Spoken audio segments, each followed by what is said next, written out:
Welcome to Behind the Veil, a video podcast powered by the national nonprofit media platform American Muslim Today. This is your AMT Global News Bulletin, bringing you the top headlines from around the world and across the U.S. Don't forget to subscribe to American Muslim Today, where the headlines meet hard truth. Today is Tuesday, July 22, and here are the stories making news. Hunter Biden has broken his silence in a fiery 3-hour interview with YouTuber Andrew Callahan. The son of former President Joe Biden slammed actor George Clooney for publicly urging his father to drop out of the 2024 race. Clooney's op-ed, titled, "I love Joe Biden, but we need a new nominee," was called a betrayal by Hunter, who accused the Hollywood star of stepping on a man who gave 52 years to this country. Hunter also revealed that President Biden had taken Ambien before his disastrous debate performance against Donald Trump, blaming sleep medication and jet lag, not cognitive decline, for the poor showing. The former president stepped down less than a month later. In a personal turn, Hunter addressed long-standing accusations over a 2023 cocaine discovery in the White House, calling it a smear and reaffirming his sobriety since 2019. He also acknowledged his journey through addiction and public humiliation, saying, "I survived certain death." Tennessee Republican Congressman Mark Green has resigned, trimming the GOP's majority in the House to just 7 seats. In a heartfelt post, Green thanked his constituents and bid farewell after serving since 2019. But the timing is critical. Democrats are gaining momentum heading into the 2026 midterms.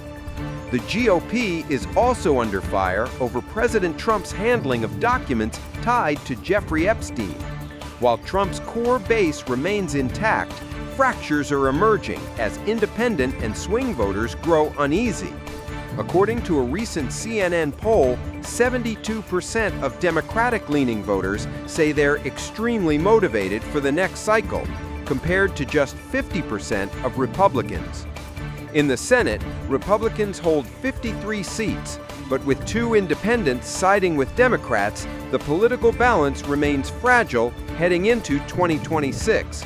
In a move sparking outrage and praise, the Trump administration has declassified over 240,000 pages of FBI surveillance records on Martin Luther King Jr., despite objections from the King family and civil rights groups.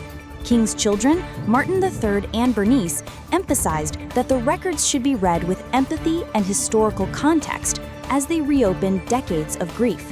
The FBI files include surveillance on King's alleged extramarital affairs and efforts to discredit his legacy during the civil rights movement.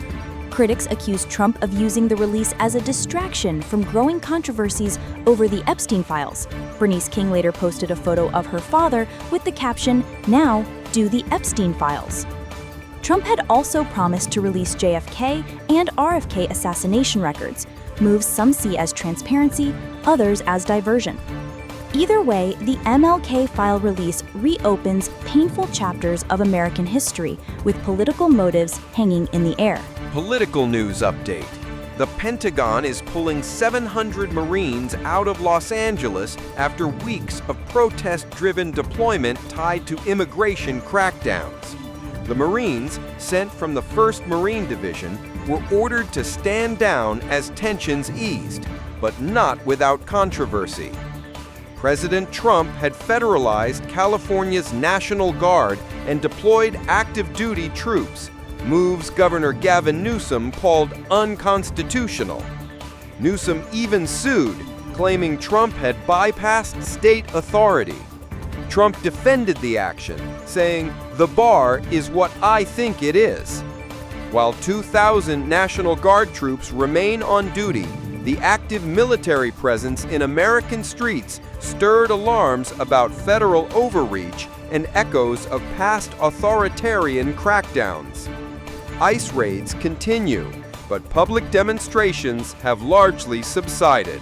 In a surprise move, House Speaker Mike Johnson is sending Congress home a day early. effectively dodging a vote on releasing documents related to Jeffrey Epstein. The early recess delays Democratic efforts to force the DOJ to make Epstein files public, an issue that's putting pressure on Donald Trump and his allies. Johnson accused Democrats of playing political games, though some Republicans, including members of the MAGA wing, are also calling for transparency. The House won't reconvene until September. That's it for now. Thank you for joining me on Behind the Veil.